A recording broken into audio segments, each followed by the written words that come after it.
It always starts small. A stray comment meant to cut. A look that lingers too long. A laugh at your expense that's just a little too loud. Most people shrug it off. They don't want to cause a scene. They tell themselves it's not worth it. Until it happens again. Louder, sharper, in front of others. And by the time they decide to say something, it's already too late. Because the moment you let disrespect slide, you've silently said it's acceptable. Niccolo Machiavelli understood this better than most. In a world built on power, reputation, and influence, he knew one thing: respect isn't requested, it's enforced. How you respond to disrespect doesn't just shape how one person views you, it teaches everyone watching exactly how to treat you moving forward. Because most disrespect isn't personal at first, it's a test.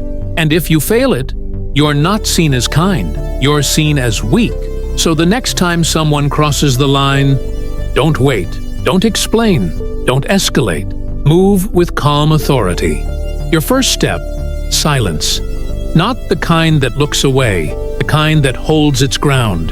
Because the one who overreacts loses power, but the one who pauses, who observes without giving emotion, becomes unpredictable. And unpredictable people make others nervous. That silence becomes a void, a disruption, a message. You don't laugh it off, you don't fake a smile, you don't lower yourself to ask for clarity, you hold your energy, you let your gaze speak. Let the rhythm of the conversation break against your stillness. Disrespect needs response to thrive. Laughter, defensiveness, excuses. Without it, it withers. What's left is the truth. A cheap attempt to climb higher by stepping on someone else. Machiavelli didn't act first. He studied. He let others show their hand. And when he moved, it was exact. Your next step should be the same. Address the disrespect, but do it with surgical calm. No insult, no anger, just precision. Try this. Look them in the eye and ask, "Did you mean that the way it sounded?" Or, "Want to say that again, just so we're clear?" You're not confronting. You're clarifying publicly. You're forcing them to either double down or backpedal. Most will retreat, because most who disrespect do so hoping you won't push back. They count on your silence. Disrupt that, and suddenly, they're unsure. And doubt is powerful. Doubt makes people think twice before crossing you again. It rewires how they approach you. Not out of fear, but out of uncertainty.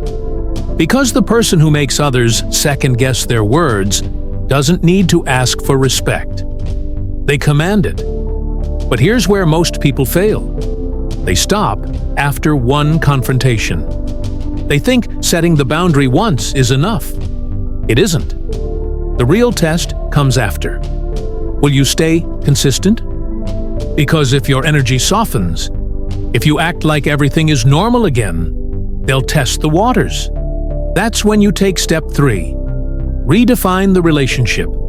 Change the tone. Sharpen your presence. Limit access. You don't announce it. You demonstrate it. Machiavelli believed a well-timed consequence wasn't just punishment. It was instruction. If the disrespect happened in public, let your distance and detachment speak louder than any comeback. Refuse invitations. Cut the warmth.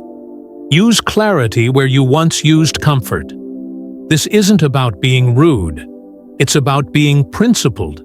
You're showing everyone, not just the offender, that there is a line, and you don't move it to keep people comfortable. Now, here's the deeper layer. People will still test you.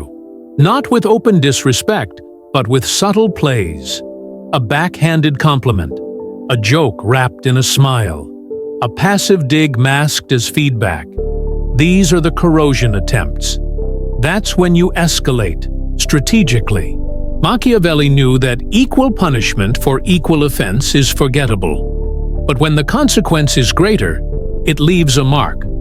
Not because you're being petty, but because you're sending a message. You don't get to try twice, so next time they slip, get colder, not louder. Shift your response in front of others, not with insult, but with ice. When they speak, respond with stillness. When they joke, turn your attention elsewhere. When they seek your warmth, give them formality. This isn't aggression, it's subtraction. And that's what stings the most, not being yelled at, being dismissed by someone who once gave you access. This is where most people fumble. They crave likability. They want peace. They hope being forgiving will win admiration. Machiavelli would disagree. Respect isn't won with kindness. It's preserved through consequence. And now others are watching. They saw the insult. They saw your response. Now they're watching for your consistency. Will you fold, or will you hold the line? This is your chance to shift your image permanently, because your image is stronger than the truth. When people say, "He doesn't play around," or "She doesn't tolerate that," you've won. Now your name carries weight. People speak more carefully. They watch their tone. They measure their words. Not because you threatened them, but because you made respect non-negotiable. And yet, some people won't stop. These aren't regular offenders.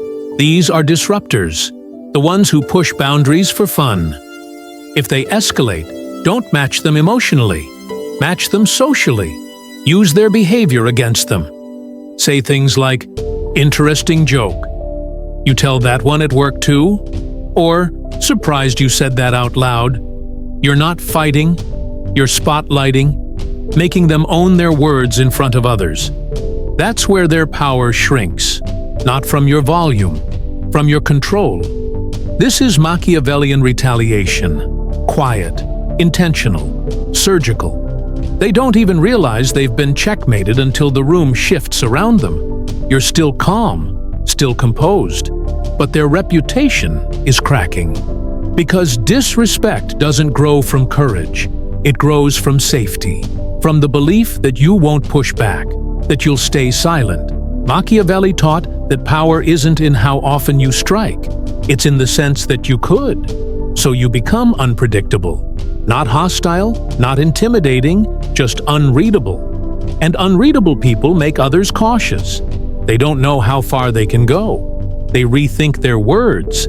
They adjust their behavior because they don't know who they're dealing with anymore. That's the power of stillness, of not needing to speak unless it matters, of saying less but meaning more. When your presence shifts the energy in the room, you're not liked, you're respected. That respect isn't built through loudness, it's built through contradiction. You don't respond to every jab, but when you do, it lands. You don't demand respect. You remove access. Your energy becomes a silent warning. Cross this line, and you won't get another chance. And the final transformation? You stop taking disrespect personally.